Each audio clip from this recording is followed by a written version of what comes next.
অবশেষে মাঠে নেমেছে নেইমার জুনিয়র। হ্যাঁ দর্শক, ইনজুরি কাটিয়ে এবার ফ্রেন্ডলি ম্যাচে আল হিলালের হয়ে মাঠে নেমেছে নেইমার জুনিয়র। শুধু মাঠে নামেননি, মাঠে নেমে করেছেন দুর্দান্ত গোল। বর্তমানে নেইমার ইনজুরি থেকে ফিরে এসেছে এবং গতকাল রাতে কোচ জেসুসও নেইমারকে মাঠে নামিয়েছে খেলার জন্য। অর্থাৎ নেইমার জুনিয়র এখন ফিট হচ্ছে আস্তে আস্তে। গতকাল রাতে আল হিলাল আল ফাইহার বিপক্ষে একটি ফ্রেন্ড ম্যাচ খেলেছিল, যেখানে আল হিলালের কোচ নেইমার জুনিয়রকে আল হিলালের একাদশে জায়গা দিয়েছে এবং অনেক দিন পর আবারও নেইমার জুনিয়র মাঠে নেমেছেন এবং গোলেরও দেখা পেয়েছেন। আল হিলাল ও আল ফাইহার ম্যাচটি 2-0 গোলে শেষ হয়। অর্থাৎ দুইটি গোল করেছিল আল হিলাল এবং একটি গোলও করতে পারেনি আল ফাইহা, যেখানে আল হিলালের হয়ে দুইটি গোলই করেছে ব্রাজিলিয়ান দুই তারকা, যেখানে প্রথম গোলটি করেছেন ব্রাজিলিয়ান কিংবদন্তি নেইমার জুনিয়র। গোল করার পর নেইমার করেছেন অসাধারণ একটি সেলিব্রেশন এবং জড়িয়ে ধরেছেন টিমমেটদের। এই যেন এক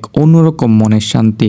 অনেকদিন পর মাঠে নেমে পেয়েছে গোলের দেখা, সাথে করেছে দুর্দান্ত পারফরমেন্স এবং সর্বশেষ সম্পূর্ণ সুস্থতার সাথে ম্যাচটি শেষ করতে পারে নেইমার জুনিয়র। অর্থাৎ কোনো ইনজুরি ছাড়াই সম্পূর্ণ ম্যাচটি খেলে মাঠ ছেড়েছেন নেইমার। আশা করি সামনের ম্যাচগুলোতে এভাবে নেইমার আস্তে আস্তে ফিট হবেন এবং আল হিলালের গুরুত্বপূর্ণ ম্যাচগুলোতে নেইমারকে মাঠে দেখা যেতে পারে। সামনের ম্যাচগুলোতে যদি তিনি আরো একটু ফিট হন, তাহলে কোচ অবশ্যই আল হিলালের আগামী গুরুত্বপূর্ণ ম্যাচগুলোতে দলে যুক্ত করতে পারে, যা আমরা প্রত্যেকে আশাবাদী।